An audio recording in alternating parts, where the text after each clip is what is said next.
Buenas tardes, estimados alumnos, que estéis aquí en presencial y otros que estáis en online. Vamos a comenzar la clase, pues bueno, primero presentándome. Soy Miguel Ángel Gorbe, soy vuestro profesor tutor en esta asignatura de nociones jurídicas básicas. Soy licenciado en Derecho, he ejercido la abogacía durante más de 10 años. También tengo el grado en Ciencias Políticas y Administración Pública y muchos cursos y estas cuestiones que, bueno, me han servido para formarme. Y, bueno, pues voy a tratar de explicaros o tratar de que estudiéis lo más fácil posible este temario. El libro recomendado, el libro que llevamos es el de Nociones Jurídicas Básicas. He tenido la posibilidad de contactar con José Luis Muñoz Baena, uno de los catedráticos que ha hecho este libro. Es un libro que, pues hecho entre 5 personas, pues a veces no se han puesto muy de acuerdo en los contenidos. Pero bueno, también hay algunos errores que he tratado de transmitirles vía correo electrónico. Efectivamente me han confirmado que hay algunos errores que los irán rectificando. Y bueno, pues algunas cuestiones con las que no estemos de acuerdo o no veamos muy claras en el libro, pues se las comentaremos, por supuesto. Y bueno, lo que os voy a ofrecer es cada clase que tengamos, pues un PDF con un pequeño resumen del tema, que se va a servir para estudiarlo, sobre todo con las preguntas de test subrayadas desde el año 2013. Hoy no me ha dado tiempo a meterlas de 2020, pero en los próximos, si puede ser, subrayaré también las del año 2020, ¿vale? Para que estén todas. ¿Por qué? Pues porque muchas veces se repiten o muchas veces caen parecidas a las que han caído ya. Entonces, vale la pena no solamente no estudiarme solo lo de test, sino estudiarme, saber por dónde van los test, ¿no? Eso es una cuestión importante.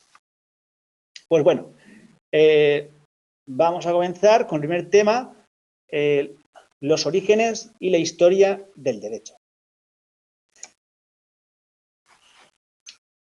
La historia del derecho, bueno, aquí todo lo que veamos en el resumen, lo primero, todo lo que veamos en el resumen puede ser objeto de test, ¿vale? Porque aquí todo lo que está en rojo, todo puede ser objeto de test. Primero, el derecho y la historia, pues en la historia nos dice el libro que son hechos humanos y por tanto las relaciones entre los humanos pues genera pues reglas de convivencia ordenadas. ¿Para qué? Para ordenar la vida en sociedad. Necesitamos reglas para vivir en sociedad. Entonces, en los albores de la humanidad, pregunta de test, reina la violencia, la guerra y pregunta de test de febrero de 2019, se impone la ley del vencedor y la venganza. Esto fue pregunta de test. ¿Qué significa?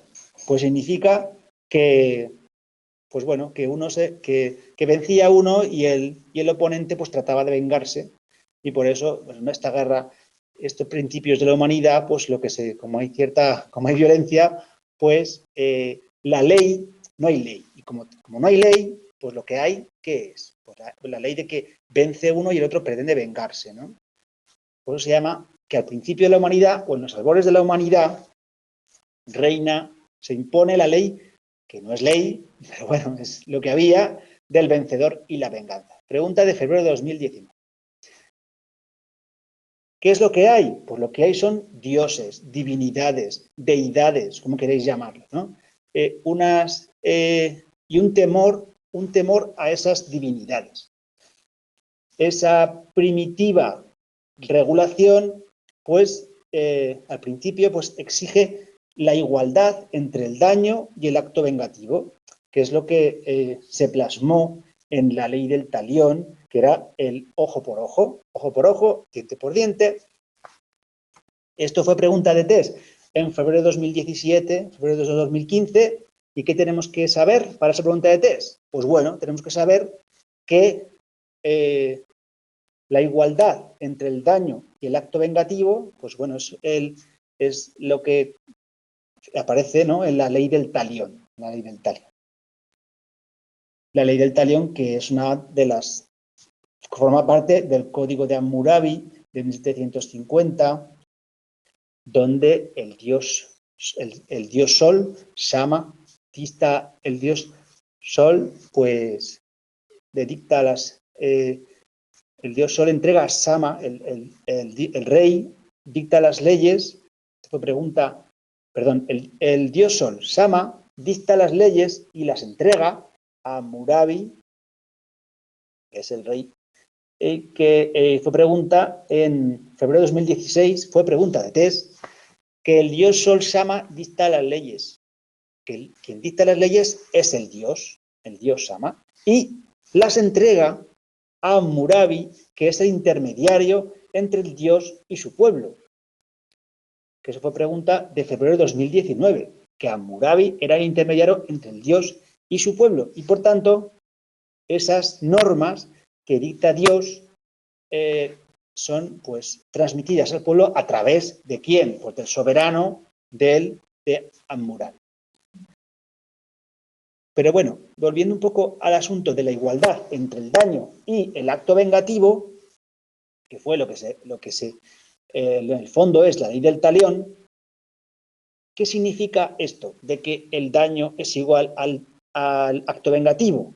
Pues que hay una reciprocidad, ¿no? Hay una justicia, yo pretendo hacer justicia de forma retributiva. Pretendo vengarme del daño que me han hecho de la misma forma del daño que me han hecho, ¿no? Es un poco reciprocidad. Yo quiero cometer el mismo daño que me han hecho a mí. Eso es algo de reciprocidad. Después se entra un poco más en razón con los años, ¿no? Y se admite la compensación de la económica, que se llama el rescate de la ofensa, que también puede ser pregunta de test. El rescate de la ofensa. Se admite ese rescate de la ofensa. Y la víctima prefiere pues, unas cabezas de ganado antes pues, de ejercitar la venganza sobre el que le ha ofendido. Pues antes de, pues, bueno, de sacarle el ojo al otro, pues dice, bueno, pues igual mejor unas cabezas de ganado es algo más razonable que cercenarle un brazo al otro o cualquier otra barbaridad que haya sufrido alguien, ¿no? Entonces, el ofendido prefiere una justicia restitutiva.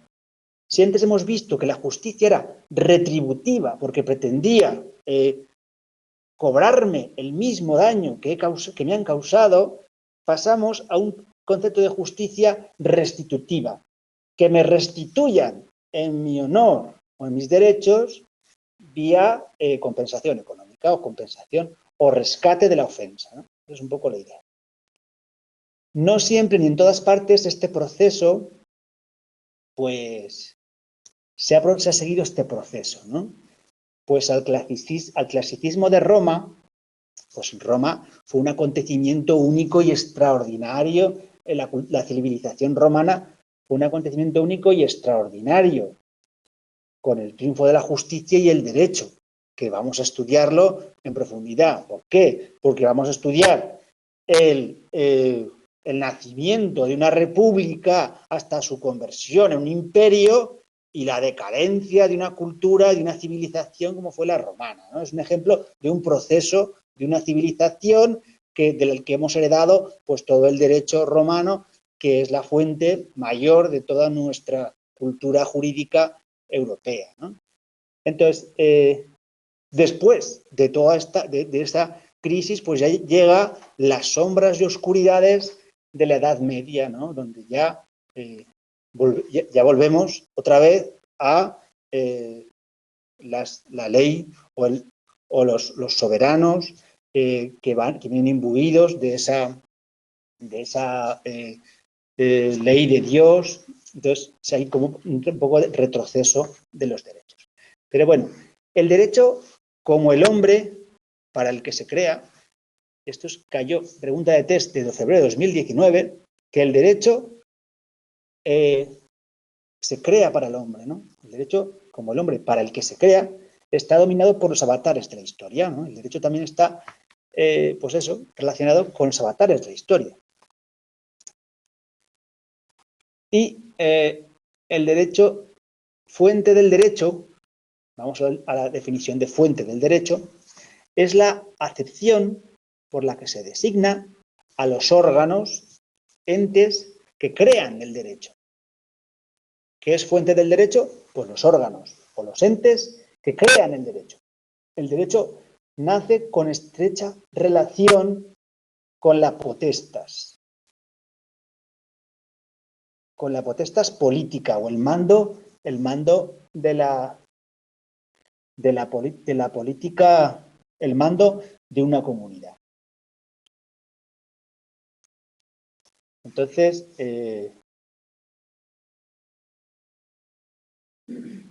el imperium era el poder absoluto que tenían los cónsules y la potestas era el poder político capaz de imponer las decisiones mediante la coacción y la fuerza. Esto fue pues objeto de pregunta de test en febrero de 2019. ¿Por qué?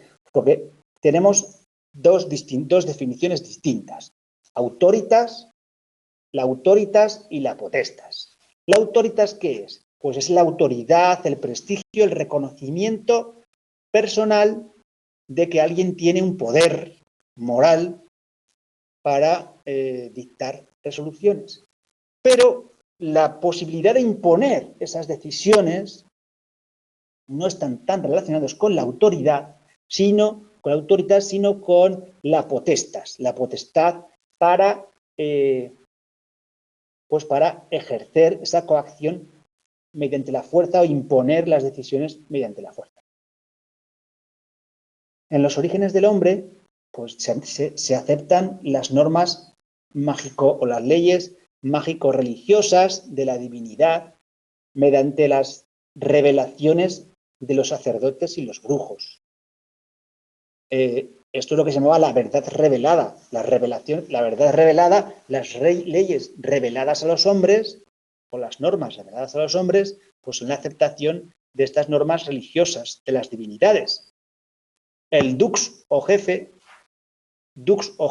fue pregunta de test en 2019, que el dux era el jefe. Estaba investido de una potencia divina, esto fue pregunta en 2015, potencia divina. Os digo las preguntas de test porque es sencillo pasar por encima de algunos párrafos sin ser conscientes de que pueden ser objeto de test. Entonces casi es mejor verlo ya, ¿no? De dónde pueden salir preguntas de test. Es decir, que en los orígenes del hombre pues aceptan estos sacerdotes, estos brujos, estos jefes que estaban imbuidos de una potencia o investidos de una potencia divina que venía directamente de Dios y por tanto era la ley, ¿no? La ley religiosa que se aplicaba a las personas, ¿no? En las sociedades clásicas ya van evolucionadas, otras más evolucionadas, como la griega y la romana, que son un auténtico oasis en toda en la edad antigua, pues tenemos que en la sociedad griega o la romana las leyes son creadas por órganos de poder, son creadas por las asambleas, ¿no? O se atribuyen al rey, al dictador, a magistrados, a cónsules de Roma, al Senado, a consejos de ancianos reunidos en asambleas o comicios. Claro, dependiendo de la época que coges, si es una república, pues lo tienes en el Senado, en el Consejo de Ancianos, si coges pues la época del Imperio, pues lo tienes en el rey, en el cónsul de Roma, pues, o en los magistrados, en los pretores, bueno, pues, o en el mismo pueblo, reunido en asambleas o comicios, eso en distintas épocas de la historia. Hoy serían pues las constituciones, si había distintos tipos de normas, unas normas dictadas por los consejos de ancianos y otras normas dictadas por las asambleas. Las normas dictadas por las asambleas o comicios pues eran normas superiores, que es lo que hoy denominamos la Constitución. Se producen periodos de crisis y revoluciones en la historia y se distinguen fuentes de producción de fuentes de conocimiento. Eso también ha sido objeto de pregunta de test. Distinguir estos dos tipos de fuentes, que luego volvemos a repetir en otros temas. Las fuentes de producción, como su nombre indica, son órganos que crean derecho. Producción, fuentes que producen, crean derecho. Esa es la forma de estudiarlo, ¿no? Si es una fuente que produce, crea derecho. Pregunta de febrero de 2015. Y luego tenemos fuentes de conocimiento. ¿Qué significa fuentes de conocimiento? Pues significa aquellas fuentes a través de las cuales yo puedo conocer el derecho. ¿Qué son fuentes de conocimiento? ¿Qué ejemplos hay? Pues los libros, documentos, textos jurídicos, algunos de un valor constante a lo largo de la historia, como por ejemplo el Corpus Juris Civilis. El Corpus Juris Civilis pues es un código, es una compilación que reúne, pues encargada por Justiniano, que reúne pues el Códex, Digesta, las novelas y las instituciones. Bueno, el Corpus Juris Civilis es tan importante que lo vamos a ver en test a lo largo de todo este primer parcial. Entonces vamos a estudiar muy bien qué parte de qué libro corresponde a cada una de las partes de ese código y qué decía, ¿vale? Porque cada parte no es mismo el digesto que las novelas, que las instituciones. Son varias partes distintas que las iremos estudiando porque todo ha caído en test, ¿vale? Ha caído muchas veces en test. Entonces lo vamos a tener que estudiar muy en detalle y lo haremos. Pero primero vamos a distinguir entre fuentes de producción y fuentes de conocimiento. Fuentes de producción son fuentes, órganos que crean derecho, y fuentes de conocimiento, libros, documentos, textos jurídicos, ¿vale? Entonces, vamos a ver ahora cómo eran los derechos en la antigüedad. Pues bueno, los derechos en la antigüedad o en la edad antigua, ¿no? Pues bueno, en las creencias de los pueblos antiguos, las leyes las dictan los dioses y las aplican los brujos y sacerdotes. Las leyes las dictan los dioses y las aplican los brujos y sacerdotes, que estaban pues como dotados de unos poderes sobrenaturales porque directamente conocían la voluntad de Dios, ¿no? Esto es, no existe el derecho como un ámbito independiente de la religión y la moral. Esto fue pregunta de test en 2015. No existe el derecho en la antigüedad o en la edad antigua, no existe el derecho como ámbito independiente de la religión o de la moral. Están unidos. No es independiente el derecho de la religión y de la moral. Hay creencias dinamísticas, animísticas, basadas en las fuerzas de la naturaleza, que dan paso a vínculos religiosos.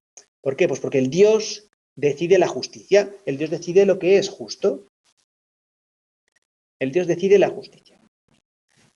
Los griegos y los egipcios no deslindaron lo jurídico de lo religioso. Era lo mismo. Lo jurídico con lo religioso. No había distinción. Ofrecían simplemente un primitivo ordenamiento jurídico de lo que estaba bien, de lo que estaba mal, ¿no? Entre los derechos de la antigüedad, el único destacable y que ha pasado hasta nuestros días es el derecho romano. Por eso esto fue pregunta de test en febrero de 2018, en el examen de reserva. Entre los derechos de la antigüedad, el único destacable fue, respuesta correcta, el derecho romano. ¿Vale? Y ahora vamos a abordar los caracteres de los derechos en la antigüedad. Esta pregunta fue objeto de pregunta de desarrollo en febrero de 2012. Entonces tenemos que ver cómo son esos caracteres. Tengo que poder recordar o hacer un pequeño esquema para ver cómo son esos caracteres de los derechos en la antigüedad. Pues bueno, se recopila un poco lo que hemos dicho hasta ahora. Primero, no distinguen entre el comportamiento humano y los preceptos morales y religiosos. No hay distinción entre el comportamiento humano y los preceptos morales y religiosos. Es decir, los preceptos de la vida cotidiana y los preceptos morales y religiosos, no hay distinción entre el derecho y la religión, ni la moral. Todo forma parte de lo mismo, ¿no? No se distingue. Luego tenemos, bueno, esto fue pregunta de test de febrero de 2014 también, que no se distingue entre el comportamiento humano y los preceptos morales y religiosos. No, se distingue entre comportamiento humano y preceptos morales y religiosos. Pregunta de febrero de 2014. También tenemos que el juez, como sacerdote e intérprete de la divinidad, decide sin atenerse a reglas. Como el juez es el sacerdote y tiene contacto directo con Dios, pues no se atiene a reglas escritas. ¿Por qué? Pues porque conoce la voluntad de Dios.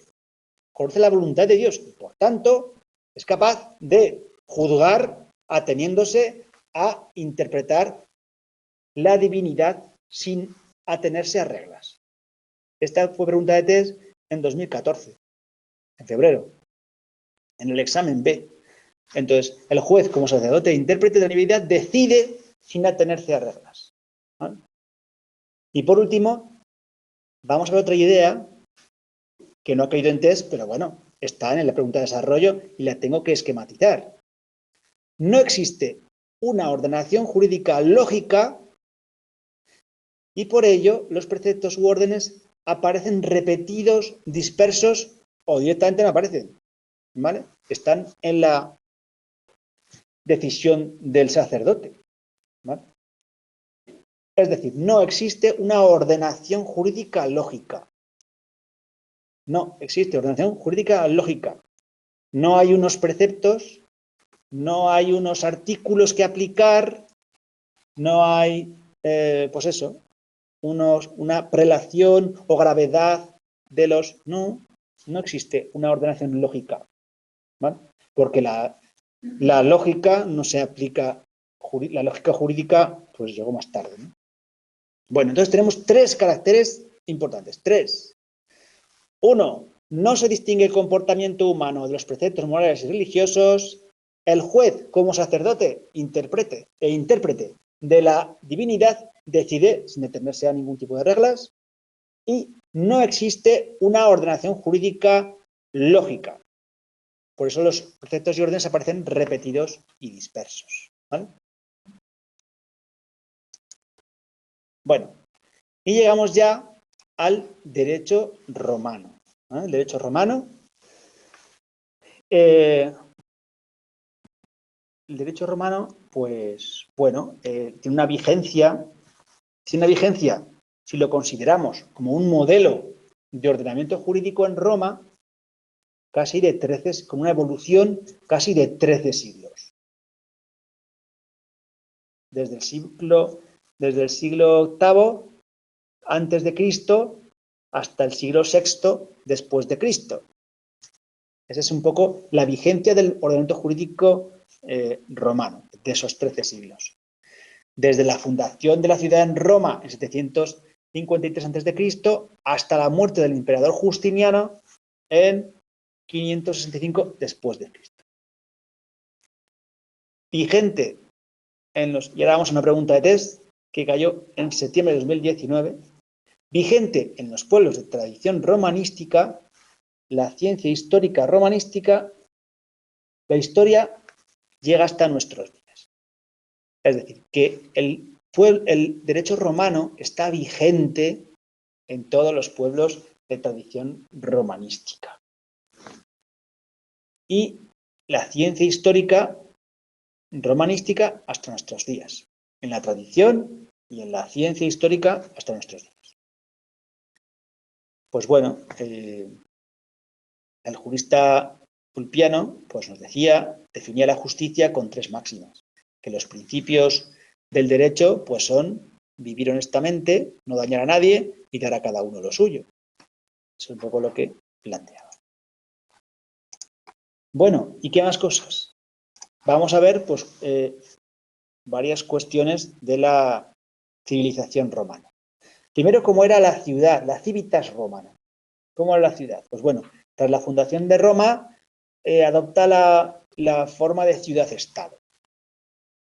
Pues tenemos un recinto militar amurallado. En lo religioso, pues había templos para cultos y sacrificios. En la política, donde se ejercía el imperium, pues primero el rex en la monarquía, luego los cónsules en la república. La monarquía terminó pues, con el rey Lucio Tarquinio el Soberbio, pues derrocado y desterrado cuando su hijo Sexto Tarquinio violó a Lucrecia. Su sobrino Lucio Bruto fue el líder de la revuelta en la República en el 510 a.C. A partir de ese momento, el rey se sustituido por 2 magistrados llamados pretores. Los pretores pues, eran los jueces de la época, los magistrados. Y más tarde, hacia el año 300, pasan a llamarse cónsules. Bueno, es un poco el cambio del imperio a la república, ¿no? Tenéis por ahí, podéis consultar en cualquier manual o por internet. Pero bueno, tampoco es una cuestión que haya caído en los exámenes. Os viene bien pues para repasar un poco cultura general, historia antigua, pero bueno, ahí lo tenéis. Les asesoraba el Senado o Consejo de Ancianos. Las decisiones importantes las sometían a los comicios o asambleas populares. Las reglas por las que se regían los procesos eran custodiadas por el Colegio de los Pontífices y en ellas todavía se encontraban mezclados rituales religiosos, el fas, y los procedimientos civiles, el ius.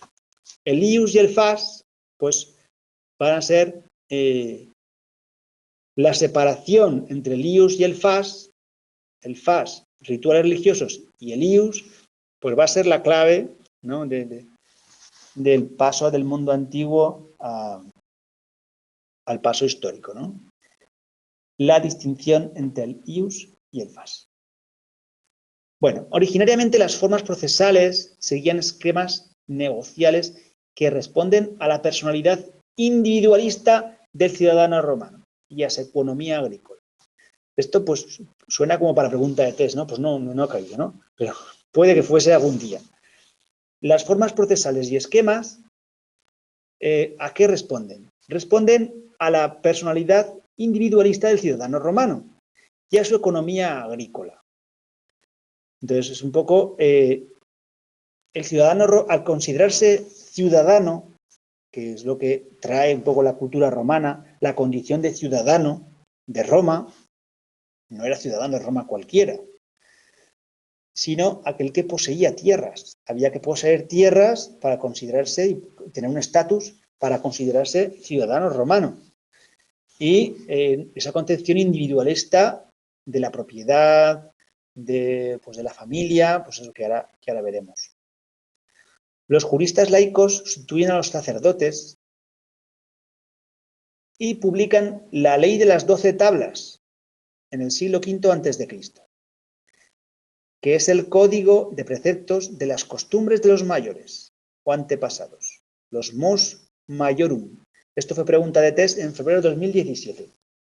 ¿Qué fue pregunta de test? Pues que la ley de las 12 tablas del siglo V a.C. son costumbres de los mayores o antepasados. Pregunta de test de febrero de 2017. Las 12 tablas son costumbres de los mayores.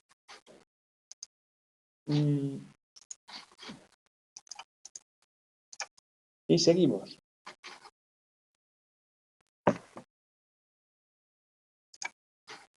Bueno, pues eso, tener en cuenta las cosas que vamos diciendo de los test y desarrollo.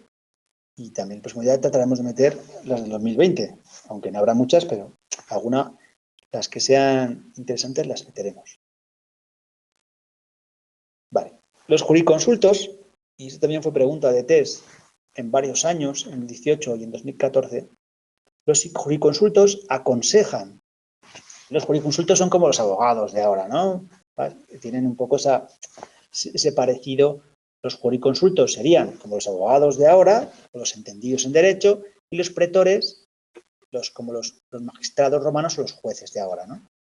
Los jurisconsultos lo que hacen es aconsejar a los ciudadanos cómo tienen que ejercitar sus derechos mediante acciones o legis acciones. Esto fue lo que cayó en TES. Los jurisconsultos romanos, ¿qué es lo que hacen? Aconsejar a los ciudadanos cómo ejercitar sus derechos mediante acciones. Porque en los juicios prevalece la iniciativa de los litigantes. Todo esto lo hemos heredado ahora en nuestro derecho. En los juicios prevalece la iniciativa de los litigantes. Está hablando del derecho civil, no del derecho penal o otra rama del derecho. Habla de que en el día a día, en los juicios civiles, prevalece la iniciativa de los litigantes. El pretor, magistrado romano, cuya jerarquía se alineaba inmediatamente por debajo del cónsul, encauza el litigio y lo somete a un juez o árbitro en las primeras formas de juicio. El pretor, magistrado romano, lo que hace, que está después del cónsul, encauza el litigio y lo somete a un juez o árbitro. En las primeras formas de juicio, pues bueno, el sentido realista del romano lo lleva a identificar la posesión con la cosa poseída y el derecho a la servidumbre con el paso o camino sobre el que se ejercita. Es decir, el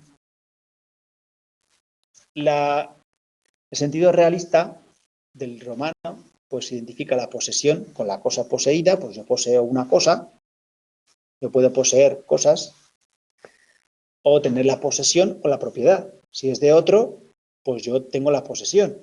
Y si es mío y tengo un título de propiedad, tengo la propiedad, ¿vale?, de la cosa. Y el derecho de servidumbre con el paso o camino sobre el que se ejercita. Pues la servidumbre, pues es eso, que un paso o camino que pasa por mi terreno, por mi predio, pues yo tengo derecho a pasar por otro terreno para llegar a mi terreno, ¿no? Eso es un poco la servidumbre de paso. El derecho a pasar por ese camino para llegar a mi propio terreno.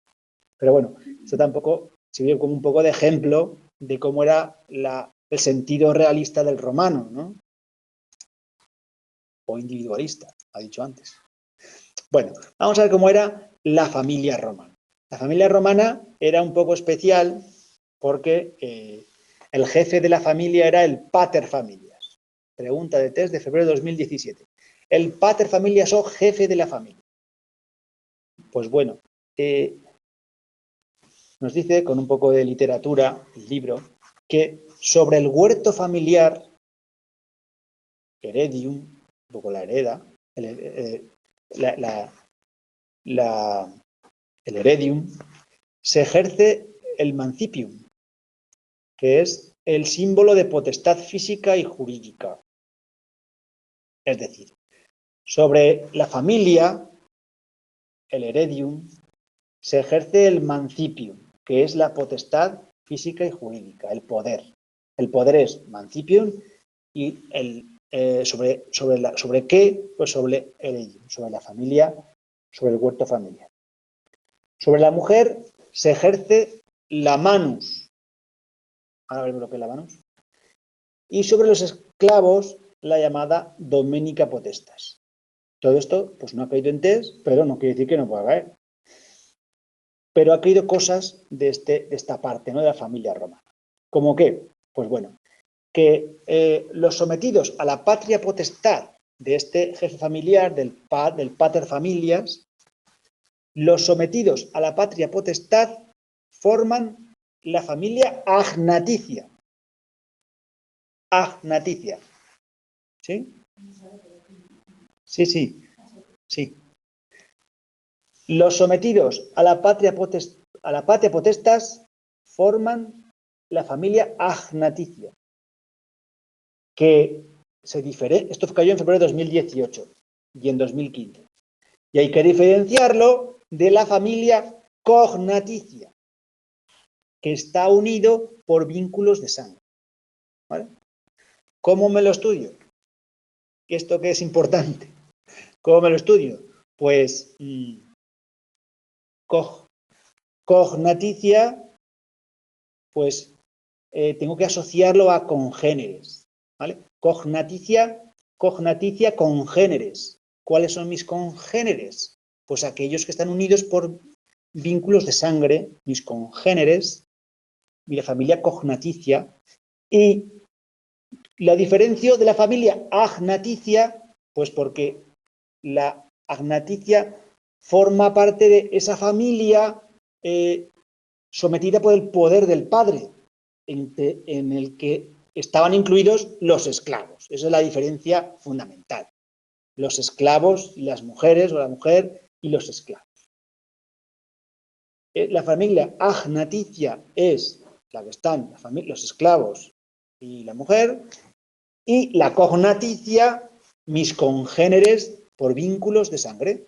Así es una forma de poder estudiarlo con un poco más de facilidad, ¿no? Cognaticia congéneres o congenes. Congéneres, congéneres, con G. Congenes, congéneres, ¿vale? ¿Lo veis? Vale. Todo viene del latín, ¿no? Por eso nos suena, porque viene del latín. Si le buscamos la raíz del latín, pues al final podemos asociarlo pues eso, para aprenderlo más fácilmente, vamos. ¿Cómo me acuerdo yo para el test de cuál es la cognaticia y cuál es la agnaticia?